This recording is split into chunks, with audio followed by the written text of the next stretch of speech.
Good morning, everyone. Here's your Mormon News Update for May 29th, 2024.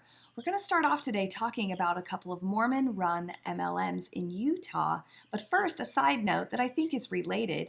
Utah has been crowned the fraud capital of the United States. When Salt Lake attorney Mark Pugsley ran a per capita analysis of the numbers, Utah topped the list for the most Ponzi schemes, and it's not even close. Pugsley found Utah has 1.35 Ponzi schemes per 100,000 people. Florida's the next highest state at 0.51 per 100,000 people, nearly two-thirds lower. This is a question people have been asking for a long time. Is Utah really that bad, he said. This, for the first time, gives us some quantifiable basis to say, yes, we are that bad. Not only are we bad, but we're way worse than anyone else by a long shot. Back to the MLMs, a brief history of two essential oil companies in Utah run by Mormons. Young Living has the longer history. It was formed in 1993, and dōTERRA's owners are an offshoot of Young Living, comprised of former Young Living employees who formed dōTERRA in 2008. The two companies' global headquarters are only 10 miles apart in Utah County. Each company has taken distinct but similar marketing positions. Young Living touts its products as meeting its stringent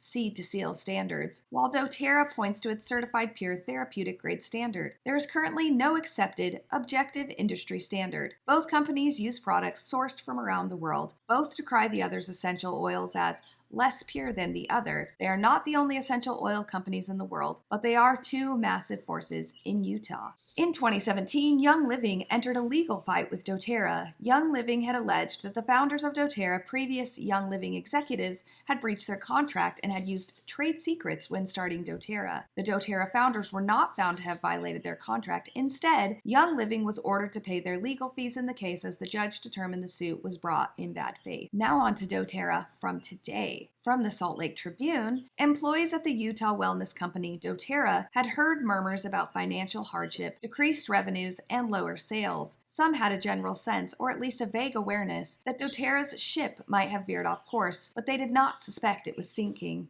The company's right-sizing earlier this month, in which it laid off roughly 290 employees, or 7% of its U.S. workforce, came as a total shock, said one employee who asked to remain anonymous. I was not prepared to hear the news like I did, another employee said. It really did throw me off guard. Laid-off employees signed separation agreements that included confidentiality and non-disparagement clauses, a practice the National Labor Relations Board banned last year, but still persists. Such clauses have historically prevented employees from speaking out after being laid off and disclosing any details about workplace conditions. Several employees who spoke to the Tribune said they feared losing severance and asked for anonymity. dōTERRA did not comment on whether their separation agreements complied with NLRB rules. dōTERRA announced its layoffs first in a company-wide email, telling employees to go home for the day and await news of their fate. Then, individual emails were sent to employees who were cut. Shortly, the second emails were sent, or in some cases right before, according to one employee who shared their experience with the Tribune. Employees who'd been fired lost access to their work emails and work chats. We were extremely surprised and very scared, the employees said. In an hour and a half, I lost access to my email, Microsoft Teams, and work computer. At the same time, I got the email that I had been laid off, which meant I couldn't say goodbye or transfer relevant personal files that could help me in my hunt for a new job. Individual email announcements were sent to personal email addresses. In them, a dōTERRA HR representative outlined severance offers, benefits, and a timeline for employees to collect their belongings from the office and return any work equipment. Affected employees could schedule a meeting with HR to talk through any questions or concerns, according to one email shared with the Tribune. Employees who spoke to the Tribune said they did not have time to talk to their direct supervisors or fellow teammates about the layoffs. They were told they had to coordinate with HR to return their things and collect belongings, and could only do so outside office hours. Dozens of dōTERRA employees took to LinkedIn in the days following the cuts, announcing that they had been let go and were looking for work. While it's disheartening to leave behind a job I cherished, I'm eager to explore new avenues for personal and professional growth, one former employee posted. My thoughts on MLMs are best summarized by a quote from the book Cultish. In the end, MLMs aren't in the business of selling startup ventures to entrepreneurs. Like most destructive cults, they're in the business of selling the transcendent promise of something that doesn't actually exist. And their commodity isn't merchandise, It's rhetoric. For many recruits who never sell a single product, the entire MLM experience consists of committing to a community, proudly calling yourself a consultant, conferencing into team pump-up calls, and attending expensive conventions. The numbers don't make sense, but the words keep you there anyway. Next up, former Canada Prime Minister Stephen Harper visited the world headquarters of the Church of Jesus Christ of Latter-day Saints on May 23, 2024. Harper was in Salt Lake City, Utah to speak at the Crossroads of the World International Trade Conference and took the opportunity to learn more about the church. He served as the 22nd Prime Minister of Canada from 2006 to 2015. Harper met with Randall Bennett of the North America Central Area Presidency and Matthias Held of the North America Northeast Area Presidency. The group toured Temple Square and was treated to an organ demonstration in the conference center. Harper learned more about the church's humanitarian efforts worldwide and in Canada. He also visited the Family Search Library, where he viewed some records of his ancestors and received a copy of his family tree. From this reporting, I am left to wonder why they didn't talk to him about the Second Anointing, the Strengthening Church Members Committee, or the founder, Joseph Smith, translating the faith's key scripture by looking at a rock and a hat, and the church's problems with the SEC. As an aside, I had a comment recently from a Mormon audience member saying the following about the church being fined by the SEC. As far as SEC settlement, the church didn't actually admit any guilt, did they? If I recall, the church admitted it was an error but not intentional. What evidence do you have it was intentional? I had previously been wondering how active members were quieting their possible cognitive dissonance about the church's illegal activities. Turns out they're holding down their testimonies by saying that the church didn't admit to wrongdoing. Wow.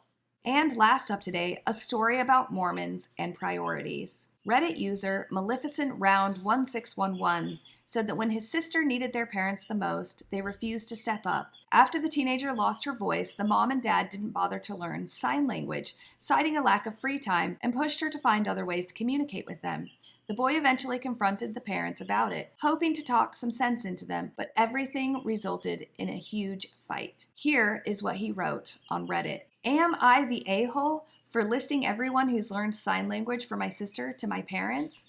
I'm getting a lot of trouble for this one, so I could use some outside opinions on if I should apologize or not. I, a 16-year-old male, am the middle child, with my older sister being 23 and my younger sister being 13 now. 5 years ago, there was a car accident, and my older sister, we'll call her Natalie, got banged up very badly. Most of it she got better from, but she's mute now from damage to her vocal cords. Natalie gets by very well with sign language. However, our parents have always refused to actually learn ASL. They always insisted that Natalie could write anything out. The text-to-speech was good enough if she didn't want to carry around a pen and paper. Most of her teachers were like that too, but I get it from them. She's just one student and they're busy. These are our parents. Natalie and I FaceTime a lot because I did learn sign for her and it's how she prefers to communicate. She texts my parents okay, but my parents want to use text to replace the long phone calls they had with their parents when they went away to college, and Natalie doesn't want to just sit around and text with our parents for hours at a time. They expect her to be sitting on the couch with the phone and replying as fast as possible in real time, and she's not interested. I overheard my parents complaining about this and insulting Natalie for it, and I blew up at them. I pointed out everyone who'd learned sign for Natalie, me, multiple cousins, our grandparents, multiple aunts and uncles, the 2 boyfriends she had after the accident, one of whom cheated on her, so he wasn't actually Prince Charming, but he still learned, her current girlfriend, and her creative writing teacher in high school. So many people learned to sign for her, but never them.